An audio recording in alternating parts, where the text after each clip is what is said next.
Hey everybody, thank you for joining me for my latest episode of Tips from the Wild as part of my Pursue the Wild digital series. Today I want to talk to you guys about some peak rut hunting strategies.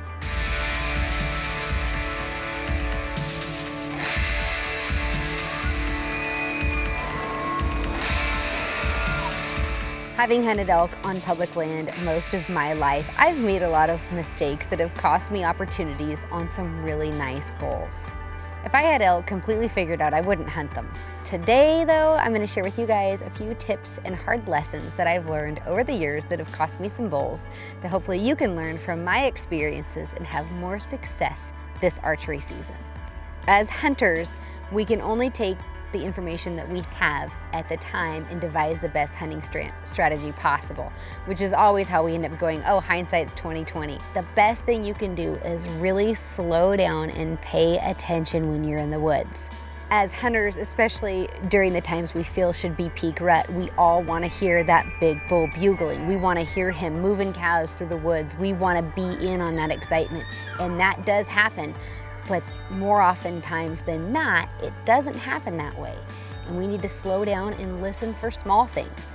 Like in the morning when you hit the edge of a meadow, listen for sounds like their antlers tapping against a tree or a hoof smacking a log. For peak rut hunting, knowing how to make elk sounds is really important. So I invite you guys to go back and listen to some of my other videos on making advanced cow sounds and bull sounds that will really help you. Knowing how to make a cow mew and chirp, an estrus cow call, a 1-note, 2-note, 3-note location bugles, barks, display calls, challenge calls. These are all going to be really, really important for you to be successful afield. There's nothing that I love more than calling in a bull elk. But to be honest with you, I've had a lot better luck being a good hunter than I have had being a good elk caller. If a bull is bugling, there's no reason to bugle back at him. Use the frenzy of the rut to your advantage and slip in on a bull. You have the wind at your favor then, you can use terrain features to your favor and really be a good hunter. If you have to keep the bull bugling, have your buddy call for you. Continue to slip on him, especially if he's not willing to come in. Making a quiet stalk in on a bull has always been my most successful peak rut hunting strategy. There's nothing more exciting than calling in an elk during the peak of the rut, especially if you have a hunting partner that also knows how to call elk. It's really important for you to designate a caller and a shooter and have a strategy. Let me give you an example. My father is extremely hearing impaired. He can't tell what direction an elk is coming from if he hears the sound. Oftentimes, he doesn't hear anything. So when my dad is the caller, he sets in one position and I use him to keep a bull bugling while I hunt and make the slip in to try to get a shot opportunity. Conversely, if my dad is the shooter, he doesn't move, he stays put. And then I use my ears to move to draw a bull by my father. Whatever system you're doing, you can make it work. You just need to communicate it.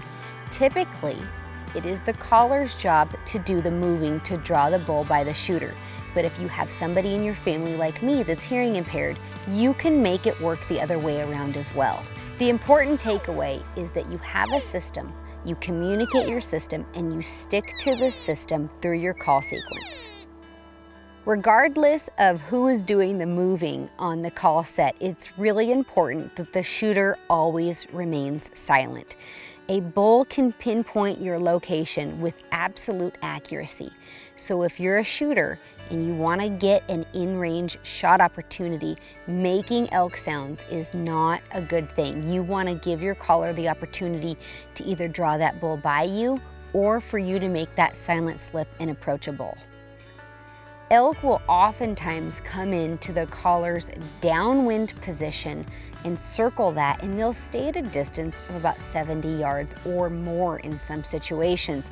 They're looking for the cows that they're hearing. They want that visual confirmation that what they're hearing is actually out there in the woods.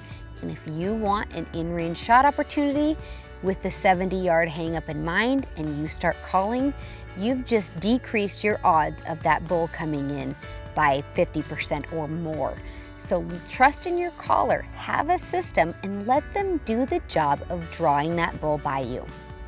As a general rule of thumb, as a caller, I like to set up 30 or 40 yards away from the downwind position that my shooter is going to be set. Because I'm going to guess that the elk are going to circle to the downwind position, I want my shooter to be there when the elk is in the right place. If a bull is coming into a lane or a zone or in a direction that you don't really want him to, as a caller, it's your job to move either left or right up the mountain that you feel will draw the bull by the shooter, giving them the best odds of success for a broadside shot. This also works if a bull is hanging up. Maybe he's hung up at 80 or 100 yards. I see it all the time. Instead of pressuring these bulls, as the caller, pick up and move away from the elk.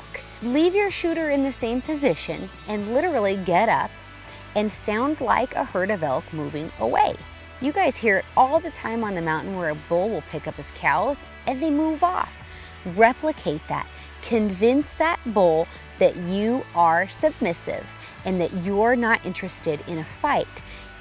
Give your shooter the opportunity for that bull to get curious enough to close the distance to give them that in-range shot opportunity. Don't be afraid to bugle. When I would hunt with my dad, he bugles this horrendous bugle. It is a challenge call. And I used to shudder because I thought, oh my gosh, Dad, every elk on the mountain is gonna think that you're an angry monster trying to eat them all. But I'm gonna tell you time and time again, my dad called in elk after elk after elk with that crazy aggressive bugle. If what you're trying isn't working, be aggressive. You have nothing to lose. The elk are rutting, they're breeding. Learn to differentiate what they're telling you with the type of bugle that you're hearing from them. If you guys want more tips on this, check out some of my earlier videos on making advanced elk sounds and learn what the challenge call sounds like. Learn what the display call sounds like. The 1-note, 2-note, 3-note bugle, fight chuckles, love chuckles. Knowing those sounds because they're tied to an emotion will help you better plan a hunting strategy and be more successful in the woods. I hope that you all end up with lots of bugling bulls on the mountain this fall, and with any luck, some of these tips and strategies will bring you success afield.